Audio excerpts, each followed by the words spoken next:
தமிழகத்தின் 25 இடங்களில் என்ஐஏ அதிகாரிகள் தற்பொழுது சோதனை மேற்கொண்டு வருகிறார்கள். அது தொடர்பான அண்மை செய்தியை நாம் பார்த்துக் கொண்டிருக்கிறோம். ராமலிங்கம் என்பவரது கொலை வழக்கில் தற்பொழுது குற்றவாளிகளை தேடி வரும் போலீசார். இந்நிலையில் என்ஐஏ அதிகாரிகள் 25 இடங்களில் சோதனை மேற்கொண்டு வருவதாக தகவல் வெளியாகியிருக்கிறது. அண்மை செய்தியாக பார்த்துக் கொண்டிருக்கிறோம். கூடுதல் விவரங்களை செய்தியாளர் ஜீவானந்தம் வழங்க நாம் கேட்கலாம். வணக்கம் ஜீவானந்தம், இந்த சோதனை தொடர்பான கூடுதல் விவரங்கள் சொல்லுங்க. வணக்கம் அருணேஷ். மயிலாடுதுறை மாவட்டத்தில் 2 இடங்களில் தேசிய புலனாய்வு முகமை அதிகாரிகள் சோதனை 2019ஆம் ஆண்டு பாமக பிரமுகர் கொலை வழக்கில் தொடர்ச்சியாக அதிகாரிகள் நடவடிக்கை எடுத்து வருகின்றனர்.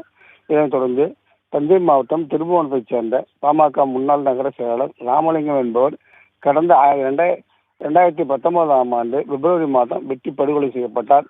இந்த கொலை சம்பந்தமாக குறிச்சி மலையைச் சேர்ந்த முகமது ரியாஸ், நிஜாம் அலி, ஷர்புதீன், முகமது ரிஸ்வான், அசாருதீன் உள்ளிட்ட 5 பேரை அப்போது காவல்துறையினர் கைது செய்தனர். மதமாற்றம் தொடர்பான மோதலில் ஏற்பட்ட கொலை என்ற காரணத்தால் இந்த வழக்கு விசாரணை தேசிய புலனாய்வு முகமைக்கு மாற்றப்பட்டது.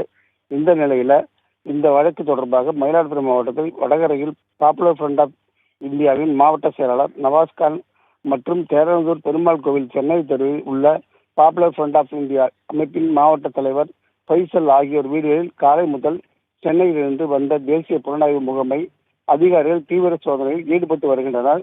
இதனை முன்னிட்டு சோதனை நடைபெறும் இடங்களில் அதிநவீன துப்பாக்கி ஏந்திய போலீஸ் பாதுகாப்பு போடப்பட்டுள்ளது. அருணேஷ், உடைய விவரங்களுக்கு நன்றி ஜீவானந்தம். அந்த வகையில் திருச்சி ஏர்போர்ட் சத்தியமூர்த்தி நகரைச் சேர்ந்த அமீர் பாஷா என்பவரது வீட்டிலும் தற்பொழுது என்ஐஏ அதிகாரிகள் சோதனை மேற்கொண்டு வருவதாக தகவல் வெளியாகியிருக்கிறது. தொடர்பான அண்மை செய்தியை நாம் பார்த்துக் கொண்டிருக்கிறோம். கூடுதல் விவரங்களை செய்தியாளர் பக்ருதீன் வழங்க நாம் கேட்கலாம்.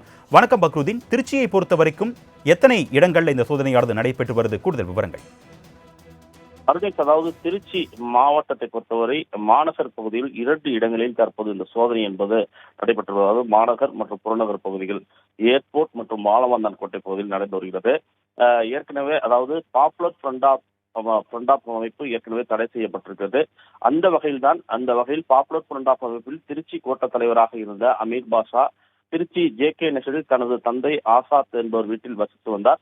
தற்போது திருச்சி ஏர்போர்ட் சத்தியமூர்த்தி நகரில் வாடகை வீட்டில் குடியிருந்து வரும் நிலையில் இன்று அதாவது தேசிய புலனாய்வு முகமை என்ஐஏ அதிகாரிகள் தற்போது வருகை தந்து அவரது வீட்டில் சோதனையில் ஈடுபட்டு வருகின்றனர். அமீர் பாஷா திருச்சி காந்தி மார்க்கெட்டில் ரெடிமேட் ஷோரூம் வைத்துள்ளார்.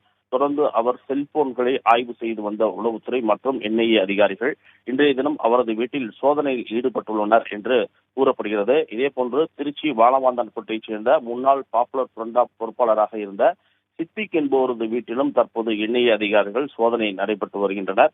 குறிப்பாக இந்த சோதனை காரணமாக அந்த பகுதியில் போலீசார் பாதுகாப்பு பணியில் ஈடுபட்டிருக்கிறார்கள். திருச்சி மட்டுமல்லாமல் டெல்டா பகுதியான திருவாரூர், திருச்சி, மயிலாடுதுறை மாவட்டங்களில் சில இடங்களில் தேசிய புலனாய்வு அதிகாரிகள் இன்று காலை முதல் சோதனையில் ஈடுபட்டு வருகின்றனர். குறிப்பாக மயிலாடுதுறை மாவட்டத்தில் தோளூர், வடகரை, திருச்சியில் கே.கே. நகர், வாழவந்தாக்கோட்டை உள்ளிட்ட பகுதிகளில், திருவாரூரில் முத்துப்பட்டை மற்றும் கம்பூர் ஆகிய இடங்களில் இந்த என்ஐஏ சோதனை நடைபெற்று வருகிறது. கூடுதல் விவரங்களுக்கு நன்றி பக்ருதீன்.